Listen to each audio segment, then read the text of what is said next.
But me overreacted among Phantom one mahiti. Asem na yam ya. Nkofo bi adi akufo ado atem sa mrementi so omo kasa biem tie se me fa ya omo kwasiafo mo adimifo. Kwaku Manu enka nokre. Kwaku wo haw gina eniu. He Kwaku Manu ma menka nkyerɛw. Se wanka se wonnim nyansa. Manu krasini. Kwasia wo yesikani a wajimi pa o. Kwasia jimifo Kwaku Manu aboa krasini fambo. Wajimi udimi nyansa Kwaku Manu. Ofui Kwaku Manu mese wo na Ghana be from wo. Enti champion program ka se Kwaku Manu abe pacho na chopa kwa me hu ni ye. Se wo pache wo, se wo siri obi o, se wo twitwi obi o so defend no me ntiase. Aseminim abusua okomonchimonga ha we ne so a Bigscout media any other TikTokers abe for Kwaku Manu. So far as the fake apology way eya concern we dey Kwaku Manu apology way eya hypocritical apology eya fake I Penyah media message say any dem over like if video na that room or subscribe button click the notification icon for latest updates na be chere wa media ma me e comment section so baswa no shi bi mo for enya bi ahwe etenye animade a etwa gu social media montre for Kwaku Manu a okaka say mama enhyemra ebetia so bi kasetia president and say any public figure bia a owojin ewosika yenhyemra entia okan Bigscout media ni ka be ma counter defending Kwaku Manu hypocrite and ka okan same way in opposition nenke eye kama is wa ban opeti aba office ntino obese opati edi dimpa obese bebo opati hu dimbo na be fire mahama wala say is a fire mahama e ka wakoma but ye di obi atem there now on fan wa relax it because now you were enjoying it but if I want to say heat and no heat no eja wo pa Bigscout na Kwaku Manu ebe clash here ema social media montrem say the Kwaku Manu abo so pa etetere pan someone na enra no ana Kwaku Manu ede a chopa eba after say a free fa e fire na kakran Kwaku Manu rende apology ba eba ka say a chopa we there ni hu a chopa ni mu yi I don't want for this is the pen coffee. Yes.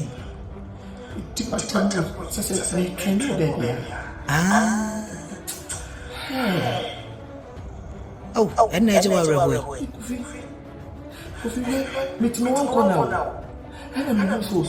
video be away do open so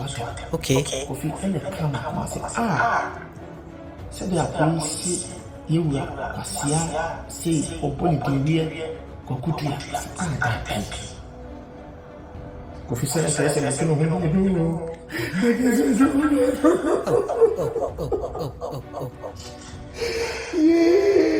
I can come too. I know you Ofui. Because you were Mama and Shemra. Now, so make you want to miss some energy home. Aggressive man. Shemra. Ghana Parliament President Shemra says, oh, what we are, but that's that a line to the day. The woman might be best by that. And dead. And we do up in Swatch and we say, Ofui. Then Kai says, the baby Chuma will be solely to second retail money and a boy back Jonas. Again, that's a man of me fighting. What you think? Yes. I will do up in Swatch and look at me to give him Saturn. You will have for them. It's no crazy whatever. And look also said in a temp, but I don't know. As you see, we are. I won't. I we. UK. US buy US. Obi di obi atma me kwa you ko me na ka be anything. Kofi me no. Oh, na so that be. As if you and na ya ban di be fo ni we dey. A form too much. Me ko ka sa so mo ko me Ebusia concern this particular apology Kwaku Manu edeba and a Bigscout media the Kwaku apology a fake a hypocritical apology. Now other TikTokers are joining Bigscout media with omo afire Kwaku Manu power for this particular fake apology or the ebaye. Abusia ye fampemo ye beto aso. Kwaku Manu enka nokre. Kwaku wo haw gina eniu. Me se kan nokre ne gya nya atwem no. Kwaku Manu me se wo haw nyina ni. Nana prepe mentan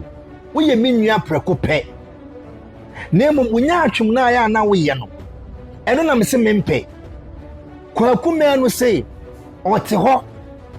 anu ote say obi di yewuratem o friend Kwaku dua o se ne kwasea nanano sabi mo fa ncheme wo se wote wo anu ote ye na chese Kwaku Manu e pa kire say eye enre yawo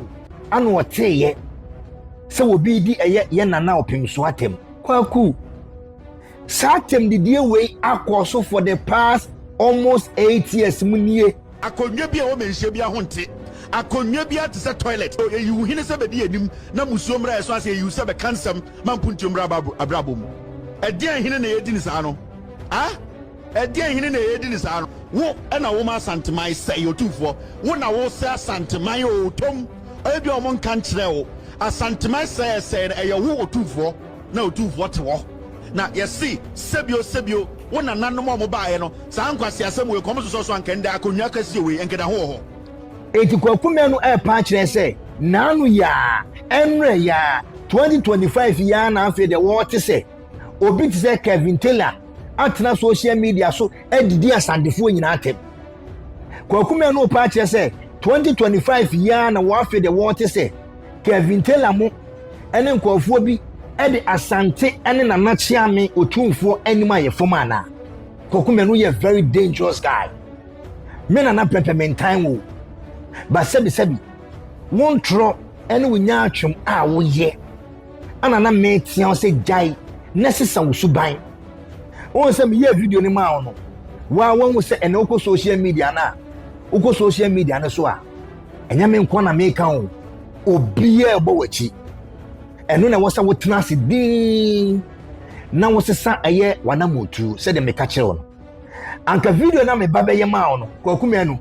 anka wanfa ne se wotan video na me beye ma ono anka wotie me futu a anka nya ne se ekodu sa mpempenso wi ama enne wada pe nyina ba beto abonten but odi abufu ne baaye na ofi se Kwaku Manu a wano ode no ubetimi de ba eye Bigscout media da bio Kwaku sa wonnima kone kubusame yendi atemu ye kasa kire badwemba na sebi nkofo maye omo so munim nyansa bebrebe no ye tia wo mo sana waye usuban oba ye mpo bedi mi matem be ka se de owo obakwasia no o ka kire me se de owo obakwasia wan brese de wotete no oba bedi matem ba wona wo fi se wona eye wo se sebi onyansani na awo no onyansani na tete wo no hwe usuban a wo de nadi hwe nsema wo ka hwe kontompo mena me babaye video kura ebetuufo no ekowi ache na wudi matem ba won se mendi watem because se de atwe konkro no ekae no o se de tia okwasea ewo na jimi sem so na won hu no ho se oyo nyansani enu nti na me babe tia wo no o ka kire me se eto da bi wo ha aya na me ye video a me hwe video no ansa na ma post ana wo ka kire me se me wo mpanimfo wo anyansafo a omo wo me fie a me ye video wi a omo frɛ me e ka kire me se video we de ma anya ade Kwaku o se sansem na o kan no wa na asa akwa ma wo eno na me ka kire se wonnim nyansa because kan wo so wonnim nyansa ana wo anyansafo e wo nkofo a sebi o kasa tra o mutumi tuufo ana se wo hwe wo ye video ni wi a anka wutimi hwe a anka be wo se wonsem na wo kan ye no nyansa bi yani anka ene video ya wa baba yi anka wonye se wo obi a woni nyansa wo obi a wo ye video wi a Kwaku Manu wo hwe wie ansa no wa posti wo obi a wo nyansafo ebo wachi dom wo nyansafo ewo wo nchen a wo chi a wo mutimi tia wa anka sa video we wo ye wie wo de be kwa akokire wo mo se mennuanom me kwa akoyi na prempa no na branche me hu se na adwirimu abobew na adwirimu do my so many videos anytime be obeba after me bia no ne nsem kaya ne nyansa na ebro media so enti video ya me ye muntie mame se nyansa wo mu a anka Kwaku Manu anko metie ahwe sa video ya enne oba be ye na ke bia o ma che se Kwaku nyansa bia ni sa video bi because what na Ghana a wo ye Kwaku Manu a sebi paneɛ mpo ɛtɔ ɛyɛ nkran wote ehu sɛ paneɛ ne tɔ ɛyɛ dansoman woyɛ Kwaku Manu a wote nkran ɛnso sɛ paneɛ tɔ ɛyɛ kegeti a wotumi te nipa koro de paneɛ ne tɔ hɔ Ghana nsɛm nya Kwaku Manu ni nti Kwaku sɛ wokɔ abɔnten kɔka sɛ wokɔtee sɛ afei na wate sɛ 2025 yi obi ɛfrɛ yɛ nana otumfuo sɛ etutu Kwaku dua ɔbɔ ne di wie wokɔtee sɛ obi di yɛ nana atem ana abɛyɛ saa video yɛ Kwaku nkɔfoɔ bɛka sɛ woyɛ nya atwuma pa nti Kwaku menkɔka wode agyemfo nso tum ne pa kyɛw sɛ asɛm na wobɛkan no wanka ne yie na Ghanafoɔ mfa nkyɛw ɛnɛ deɛ saa bere de wotum wasi hɔ sɛ asɛm ba bɛka no kure wom wonyɛ nya atwem na wayɛ mfomsoɔ sɛ from resantene yɛdi wo nana atem yɛde asantema nim yɛ fom wantumi ayi so platform and defend Asante na afei na unua na prempe wantumi atia wo naso because sabi mpanifo sɛ de wotwa sa no onim sɛ n'akyi akyea nti asanteman menyanom nananom atrankonya momfa nkyɛme sɛ mo nana Kwaku yɛ friend sɛ Kwaku Manu metena hɔ ɛma because of politics nkɔfoɔ bi ɛde yɛ nim yɛ from afei de menyanom NDC for menyanom NPP for mumie nyina yɛngya tembidie na yɛnyina yɛmfa anidie ma de anidie sɛ no yɛmfa anidie ma yɛmpanimfoɔ Manu krasini wasia woyɛ sikani a wagimi pa Kwaku Manu yedi watem wakacha mahama sɛ wanya mla no mɛkye Kwaku Manu yedi watem wasia jimi fo Kwaku Manu wo krasini nti ɛna wo kwana wo Ghana wo sika wo yere gya wo wagimi unim dressing sikani a unim dressing ho tantan Kwaku Manu kwasia krasini wo so satade kora fatao wasia sika e ba de na chi na ba tia na ka wo jimi fo sika benya bi sɛ bie ano mahama nyemra tamana Akufo Addo so kai sire mo school kwala bi no omu didi Akufo Addo atem sɛ Akufo Addo ne ma me twa asidi bi kra me make akra me fere Kwaku Manu ni kroma wasia mpanyi didi Akufo Addo atem tu ni Jonas didi Akufo Addo atem sɛ wagimi Kevin Taylor we ene 2025 kura Kevin Taylor ogusu didi Akufo Addo atem wasia asɛmba na Kwaku Manu kura simi waka wasia wonan achiachia wasia panyi Kwaku Manu wagimi pa Kwaku Manu me na me ka kyerɛ wo asia krasini a shata on say wo sika so dress e fata aya ko baby a wonam despite mo no munte wani asia asantini a we krasini pa typical krasini pa ya Kwaku Manu asia wani ti krasini asia on say wo ba ya hwe lewe ni eje ko de we omusi eye movement on say wo kwade obebi en fata asia wani mutantan wo enye fe krasini na obi a wo sika no ma ba jao akokra na age akokra ne kwatimu nya de na eje oyire wasia krasi na me kra oba de tire ja me abuo krasi ni fambo wajimi udimi nyansa Kwaku Manu ebacho me ye overreacted amon fantem wan me hwiti asem na ye me ya nkofo bi adi Akufo Addo atem sa mre mente so omo kasa biem tie se me fa ya omo kwasiafo mo wajimifo Messi Baako any a Jacob na we United Showbiz. A Jacob na galamse na kwa na me pese mbusa wo nkura se fo mo nyansuo no ma na se baby out light ni adwuma na Jacob na kwasia won kwan de Akufo Addo ne ba omi afa so. Kobramafo waye wabodwe se no wo chese de wo witness ni a wotima yanka ka nyamesem aboa Kobramafo kurasi ni anya despite nka wo ne moa na betena Kobramafo Ola Michael Bulldog and Negalamse na atwa asizi enensuo ne yekri ana emo agimifo ya titi dun sokrobo of Onua TV kwasia Negalamse ne ko ene light na gina so amamuo ne correct kwasiafo na moti woni modi Akufo Addo atemsa kurasini Baako rapist Baako bo Insira FM wo Kumase kodwo janto o se kobena janto kwasia ene Galamse no ajai moa Ofui Kwaku Manu mese wo the able ban Ghana be from wo kwasia boy me say I just say obi kwasia bi ebe kan kwasia 7 months and e flu so kwasia kama okatache free fa wo Angel FM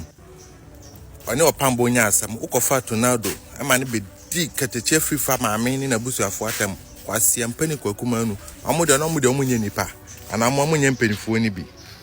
otwen amunye mpanifo ni bi ana ade bia Kwaku Manu wo de bobɔ ba no ho ebeso kra chense akokra je oyire o akokra na aje oyire ni de no ebeso a chen kwasi yampani be ma Kwaku Manu o dwan ofui be ma aponchin o be kan kwasesem o nyansa bia ni utirimu nyansa ketekete te se edue kra ni utirimu abuofu Ghana for ena no pe Kwaku Manu nti na me wa ha Kwaku Manu enti na me wa ha he Kwaku Manu ma me kan kyerɛw se wanka se wonnim nyansa adana na Akufo-Addo administration na Akufo-Addo amamo time hwe se de Kevin Taylor estati ye edidi opimso atem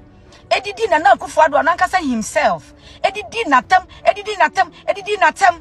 edi mpanimfo o maimu ha hwan Kevin Taylor ani natem o maimu hwan na Kevin Taylor ani natem o maimu efiri ni so ani de ko Samson wa so Samson wa hwan na wani natem edi na Akufo-Addo atem ma chese na areho na peso chese Kwaku Manu ukwasia na peso chese se na woni o maimu ana na woni o maimu ahu na Akufo-Addo mreso na oguma na ni o maimu ahu sata me wa hu nyansa ama meka se na Akufo-Addo nti ekuo bi a obedidi atem a ye beche no wa bodam papa Kwaku Manu wa kwasia wate Kwaku Manu nnim nyansa wa bodam papa wonnim nyansa wona aye nya atwum dedantwie Kwaku Manu odedantwie Kwaku Manu wonnim nyansa yenti krom ha hwatem di fita ankofo di na Ado atem na Ado do fu se na no ayo kwasia hu na Ado no nya nipa hu na Ado de na chese on de nka nipa hu Kwaku Manu se wan fi yeso anfa ujimi ene ukwachi bawiye ye mami dua se me fa mo okwachi a me de bebo okwachi am ate ahwe wu a no anfiri yeso no ujimi se mo anfiri yeso a ne enim se oye nyansani Kwaku Manu ne enim se oye nyansani because one my funny face I find ne enim se oye nyansani ye unim nyansa ana wo afutu obi a kwone kotu oyile na wakote na broche na obroni pete agye na fun se broni ane kote mo mre agye ana edi ade na bibia ya masa edi ade na ndi se ya masrimfo Asantes in the bie no asebi enipa ne moa ene nsu ba ko batoko srim e ho etendis for na papa bia omonye mo stronghold for no papa be no votare enso dura bato aye base wo mo ye base mo ne dum ko srim omko toba ni wiano masa abu krum masa abu kumase ne nkran eti papa bi papa o krum ankomba ena bi ade na ai MPP ya makumase fo na de ye toba na masa MPP e ma kumase fo ngwana ye toba because of policies and my papa MPP de ba no Asante fo ngonya so faso ko for the health insurance by Asante fo ngonya so faso ko for the school feeding program by Asante fo ngonya so faso e for the first teachers by Asante fo ngonya so faso for the one constituency one ambulance by Asante fo ngonya so faso ana mu hwenya so sare o sare bia mo kana e ga da bibia ma e ti ko mo ye de na mai o me teachers come out on my day mo so ya wo ti sire wo votare ji sabi wo ba bi wo pre development ma Asante o mprin ko krum ena da bia ma toba ma MPP sa mo ye ne ko mo ye dey ye toba mo health insurance so faso buy e ma wo efokodo nya so faso e ma tinga wo so nya so faso ana MPP nya hwe ma Asante fo de no ma ya masrimfo de no ma ya ma wonafo but these people keep on voting for them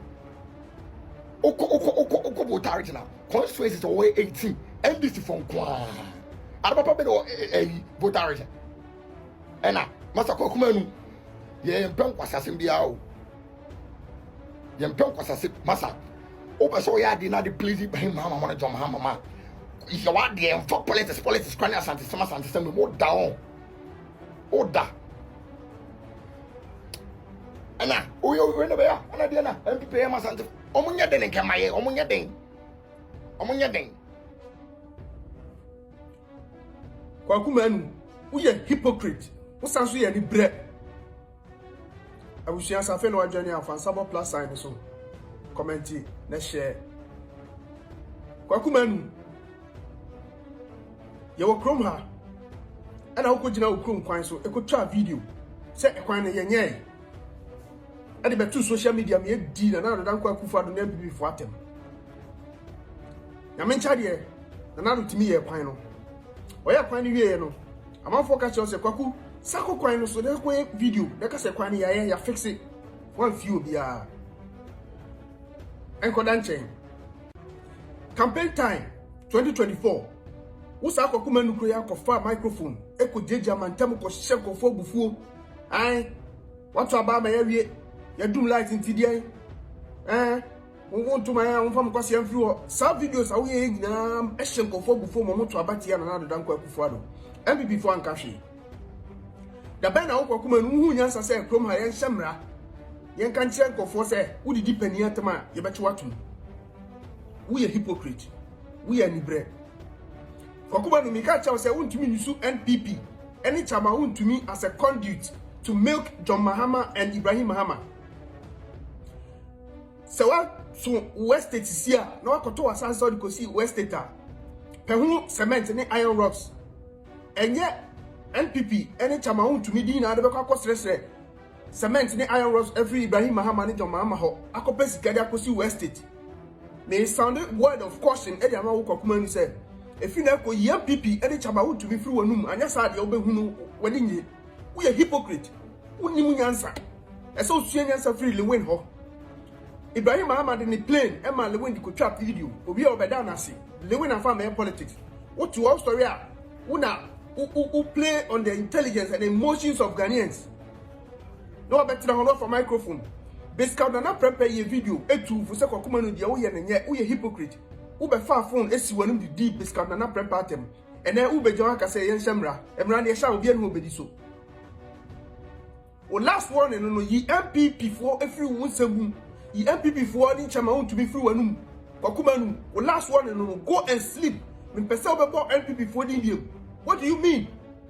Who cry one go school grass who be to the powerful. Who go school no efa. Esu to for microphone esi wanim se obetu nkofofo. Na wo ya de na obi tu for na wo wa phone esi wani na odi na tem. Wo ya outmoded. What free system nim the way sa politics we na wakofa si wo so person be relevant. Ye be kire wo pa. Kire wa dwe ma me e wo comment section. Hi Penyah Media.